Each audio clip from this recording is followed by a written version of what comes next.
Cuando los historiadores describen el año 1906 en San Francisco, se centran en la catástrofe sobre la superficie.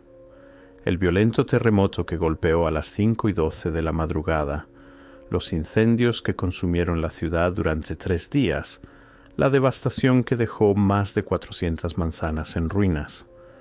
Pero la verdadera historia, la que apenas apareció en los informes de reconstrucción, la que incluso hoy permanece enterrada en notas municipales al pie de página, comenzó bajo la superficie.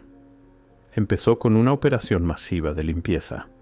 Se instruyó a los ingenieros para que limpiaran los escombros por toda la ciudad en ruinas, retiraran los restos de edificios colapsados y prepararan el terreno para la ambiciosa reconstrucción de San Francisco.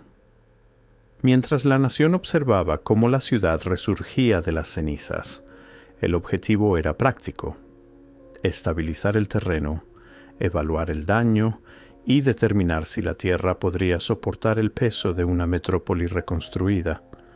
Pero en el momento en que los trabajadores comenzaron a excavar entre la destrucción, algo inesperado sucedió. Atravesaron capas que no habían estado expuestas en décadas, bajo los escombros de 1906, más profundo de lo que nadie anticipó. Los equipos encontraron túneles y cámaras que no coincidían con ninguna infraestructura conocida.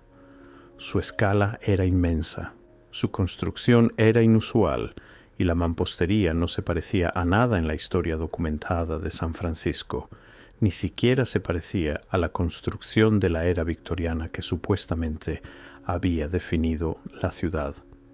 Esto no se mencionó en los informes públicos de reconstrucción. No apareció en los periódicos que cubrían el esfuerzo de reconstrucción. Pero en las notas internas de ese año, una frase silenciosa aparece una y otra vez.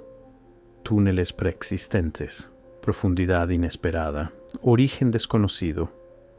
La historia oficial simplificaría todo esto más tarde en viejas líneas de alcantarillado, túneles mineros olvidados o simplemente daño por terremoto mal identificado. Nada inusual, nada digno de discusión. Pero las fotografías de los levantamientos de la época, las que se revelaron en oscuras oficinas municipales mientras San Francisco se reconstruía, muestran algo diferente. Muestran a trabajadores de pie junto a pasajes de ladrillo construidos con una precisión muy superior a cualquier cosa en los registros oficiales de construcción de la ciudad. Túneles lo suficientemente anchos como para que pasaran carruajes, pero ausentes de todos los mapas. Corredores arqueados ensamblados con tanta maestría que incluso en la calidad granulada de la fotografía de principios del siglo XX, la artesanía es inconfundible. Sistemas de drenaje tallados en roca madre que no aparecen en ningún documento de planificación urbana, y cuanto más profundo cavaban, más dejaban de verse las capas como infraestructura victoriana y más como infraestructura que había sido construida, enterrada y deliberadamente olvidada al principio. Los equipos de limpieza intentaron categorizar todo de la manera más simple posible: viejos túneles de servicios públicos, pozos de mina abandonados, fisuras naturales abiertas por el terremoto. Pero a medida que se acumulaban las notas y se descubrían más pasajes, las inconsistencias se multiplicaban. ¿Por qué algunos de los túneles estaban construidos a una escala mucho mayor que cualquier cosa que San Francisco necesitara en los años 1800? ¿Por qué ciertas secciones estaban revestidas con ladrillos colocados con tanta precisión que los ingenieros modernos todavía no pueden explicar la técnica? ¿Por qué algunos corredores se extendían bajo áreas que supuestamente eran colinas vírgenes antes del asentamiento estadounidense? Y la pregunta que preocupaba incluso a los planificadores urbanos más tradicionales: ¿por qué estos túneles más profundos eran tan elaborados? La reconstrucción requería levantamientos precisos de la estabilidad del suelo.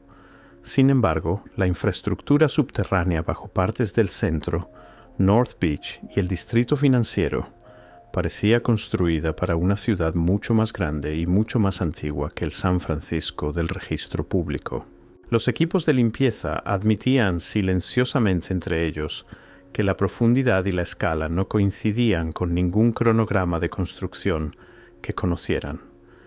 Y aunque ninguno de ellos estaba usando términos como historia oculta, estaban reconociendo algo igualmente inquietante. Alguien había construido bajo esta tierra antes, no túneles simples, no pozos mineros primitivos, sino una red. A medida que la documentación aumentaba, también lo hacía el silencio. Los informes se volvieron más cortos, las descripciones se volvieron vagas, las fotografías dejaron de mostrar la extensión completa de los pasajes, y luego las zonas de excavación fueron selladas apresuradamente nuevamente a finales de 1906 y principios de 1907, rellenadas con escombros del terremoto, cubiertas con nueva construcción, y mucho de lo que se había expuesto regresó a la oscuridad. Solo quedan fragmentos, notas, un puñado de fotografías y los testimonios silenciosos de trabajadores municipales que vieron los túneles antes de que algunas secciones fueran cerradas permanentemente. Pero incluso de lo que sobrevive, un patrón se vuelve visible. Pasajes demasiado elaborados para la historia conocida de San Francisco. Mampostería demasiado avanzada para la cronología aceptada. Métodos de construcción que parecen heredados. Infraestructura que parece pertenecer a una era de construcción completamente diferente. Cuando los equipos de reconstrucción pasaron las primeras capas reconocibles bajo la ciudad en ruinas, las expectativas eran simples. Creían que encontrarían daños del terremoto, quizás algunos cimientos viejos de sótanos y restos dispersos de la construcción temprana de la fiebre del oro. Nada inusual, nada extraordinario. Pero en cuestión de semanas esa suposición colapsó porque en lugar de una secuencia ordenada de edificios colapsados y roca madre natural, los equipos descubrieron una pila de capas de infraestructura que no se comportaban como se supone que deben comportarse las capas de una ciudad normal. La primera anomalía fue la alineación. Cada capa, post-terremoto, preterremoto, victoriana y lo que yacía debajo, parecía seguir la misma cuadrícula, la misma orientación, el mismo patrón geométrico. Diferentes eras no deberían hacer eso. Diferentes planificadores urbanos, diferentes empresas de construcción, diferentes décadas. No construyen en perfecta alineación con la infraestructura enterrada metros debajo de ellos. Sin embargo, bajo San Francisco lo hicieron. Los túneles de una era corrían directamente sobre túneles de otra. Los pasajes se alineaban con pasajes enterrados muy por debajo de ellos. Los sistemas de drenaje compartían la misma trayectoria, incluso cuando estaban separados por décadas o siglos desconocidos. Era como si cada grupo que alguna vez construyó en este suelo estuviera siguiendo un plan urbano original, uno que ya no existía en ningún archivo. A medida que los trabajadores cavaban más profundo, las capas se volvieron más extrañas. Bajo el ladrillo y la madera esperados de la era victoriana, comenzaron a encontrar mampostería que no se parecía en nada a la construcción del siglo XIX.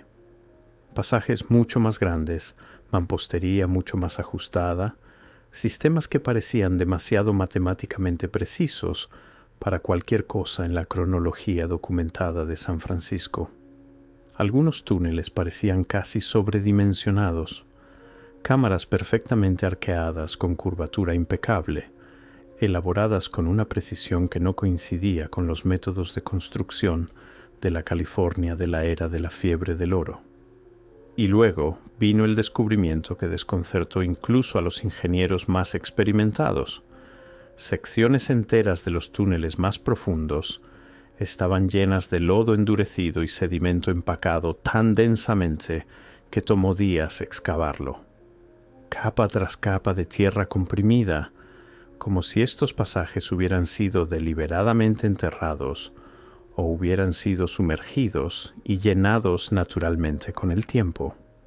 Sin embargo, no hay registro histórico de que San Francisco experimentara inundaciones lo suficientemente severas como para llenar túneles subterráneos a esta profundidad.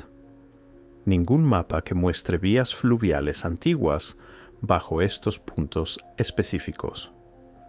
Nada que explique por qué grandes secciones de la infraestructura más profunda parecen haber sido intencionalmente sepultadas bajo capas de lodo y escombros. Las fotografías de levantamiento tomadas en 1906 y 1907 muestran esto claramente. Trabajadores de pie junto a pasajes tan grandes que los hombres parecen pequeños en comparación. Mampostería colocada con tanta precisión que incluso hoy los ingenieros estudian las imágenes de archivo con incredulidad. Arcos y juntas que se asemejan a infraestructura mucho más antigua y mucho más sofisticada que cualquier cosa que se le atribuya al San Francisco de la fiebre del oro.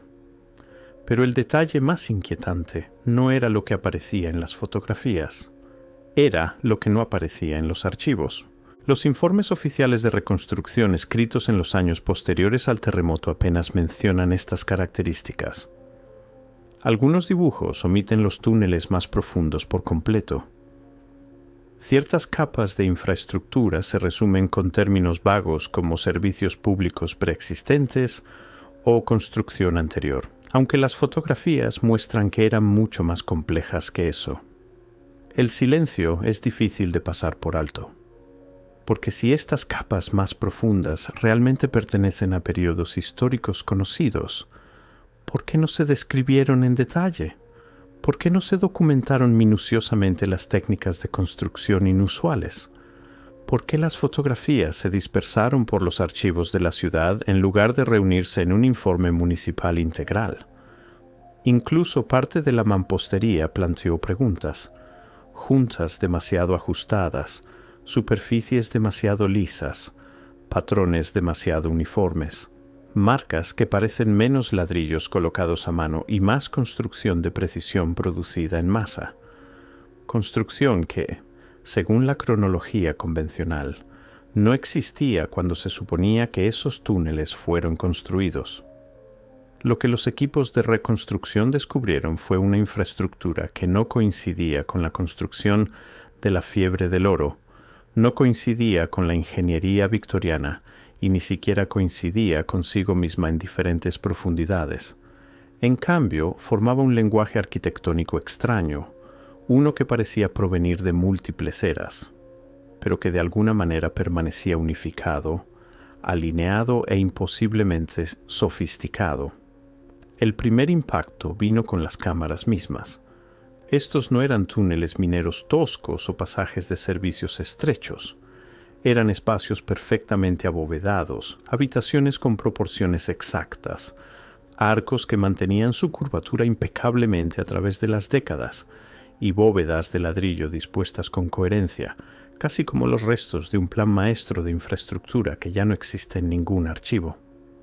Algunas cámaras estaban completamente selladas, empacadas con lodo comprimido, tan denso que los trabajadores pensaron que habían golpeado roca madre sólida, pero una vez abiertas, revelaron interiores que parecían intactos desde el día en que fueron cerradas, paredes lisas, ladrillos ajustados y patrones de construcción que plantearon más preguntas que respuestas.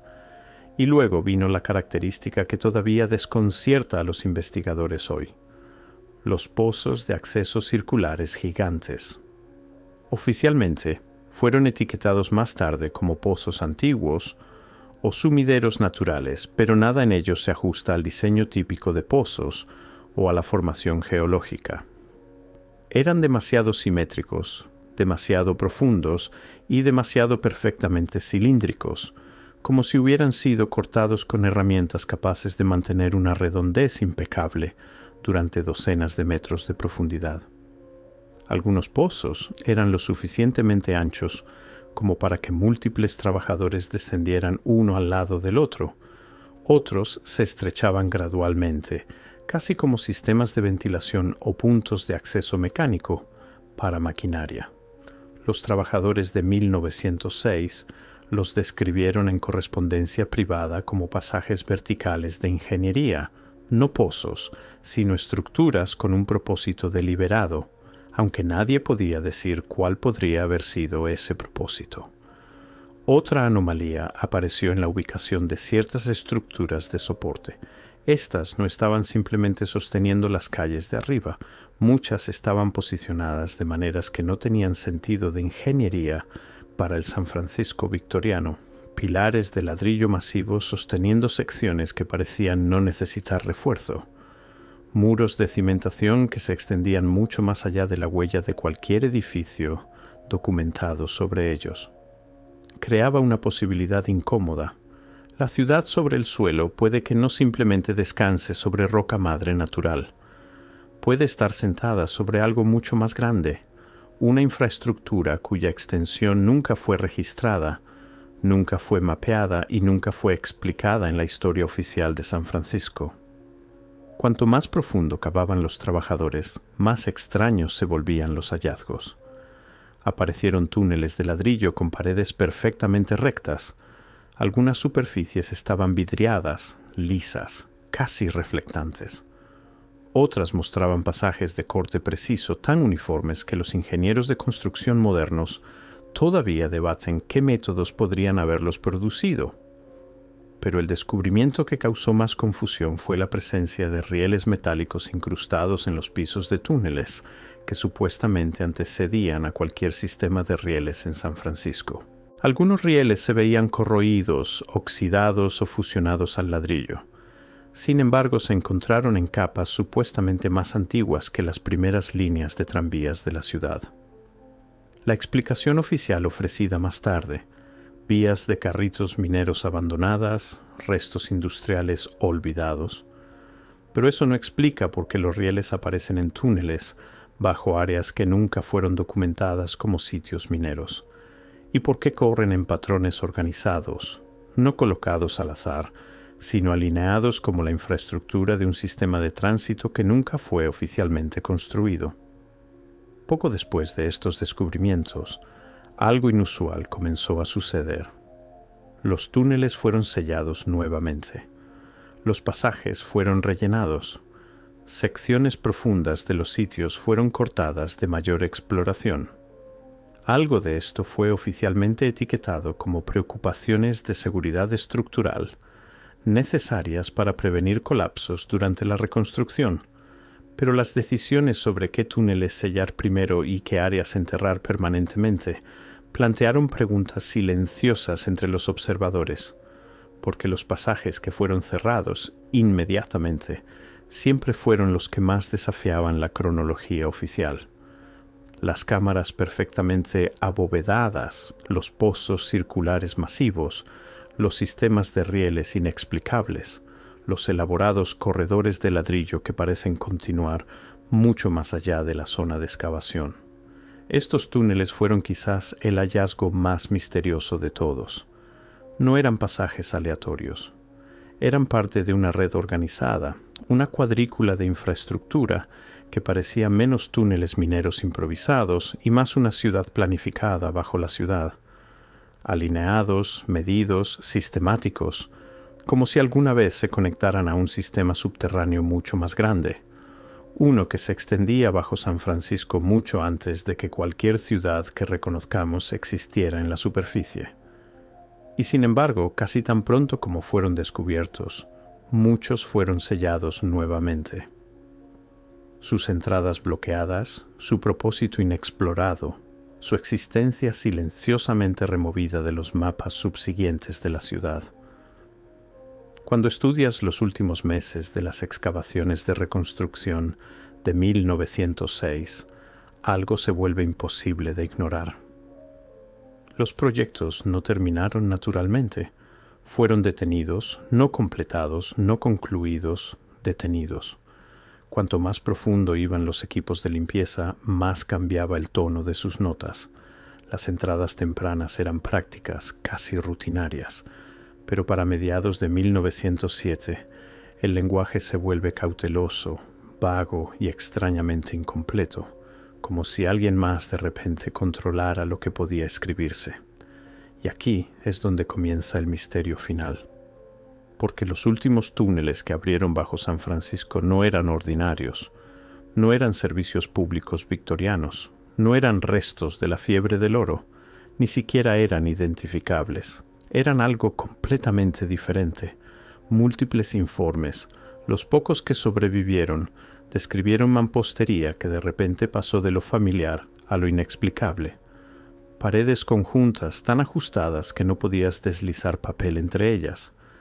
Techos abovedados con una precisión que el San Francisco premoderno nunca se suponía que tuviera. Sistemas de cimentación construidos para cargas mucho más pesadas que cualquier cosa documentada sobre ellos. Y corredores que se extendían más allá de la zona de excavación, desapareciendo bajo edificios modernos hacia la oscuridad inexplorada. Pero aquí está la parte que siempre se entierra. Los túneles más elaborados fueron los que se rellenaron primero. Los trabajadores describieron sellar pasajes enteros, bloquear entradas, empacar escombros del terremoto en espacios que acababan de ser descubiertos. No fue gradual, fue inmediato. La explicación oficial: daño del terremoto, preocupaciones de seguridad, prioridades de reconstrucción. Pero si solo se trataba de seguridad, ¿por qué los túneles más antiguos, más limpios y estructuralmente más sólidos fueron los sellados primero? ¿Y por qué las secciones más dañadas se dejaron expuestas para documentación? No tiene sentido a menos que esas capas más profundas representaran un tipo diferente de amenaza, no física, sino histórica. Porque si la infraestructura bajo San Francisco realmente mostraba técnicas de construcción más allá de la capacidad de la fiebre del oro, y si algunos de esos pasajes no coincidían con ningún plan urbano conocido, entonces toda la historia aceptada de la fundación de San Francisco comienza a colapsar.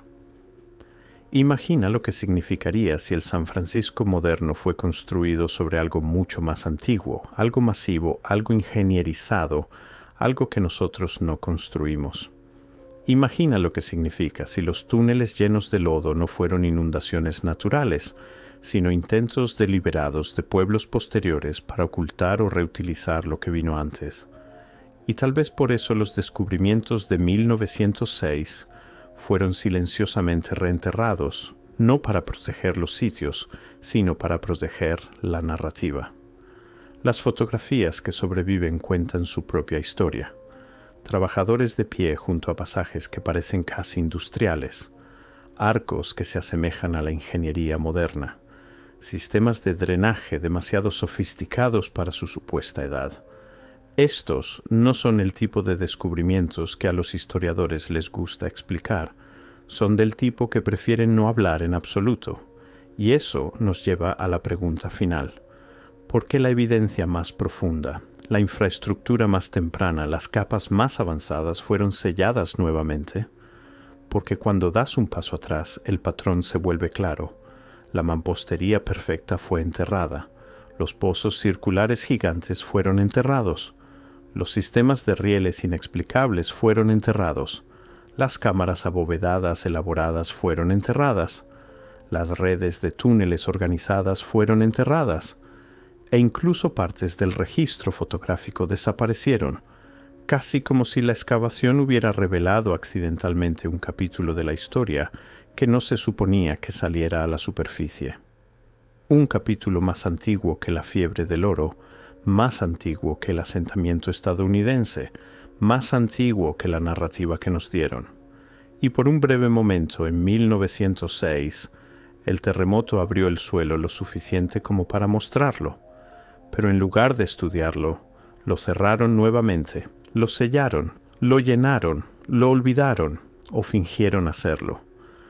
Porque si San Francisco se erige sobre infraestructura construida por una civilización que ya no reconocemos, entonces la verdadera pregunta no es qué se descubrió en 1906, es qué más yace bajo las ciudades del mundo, qué otros túneles, qué otras redes, qué otras capas fueron silenciosamente reenterradas mucho antes de que existieran las cámaras.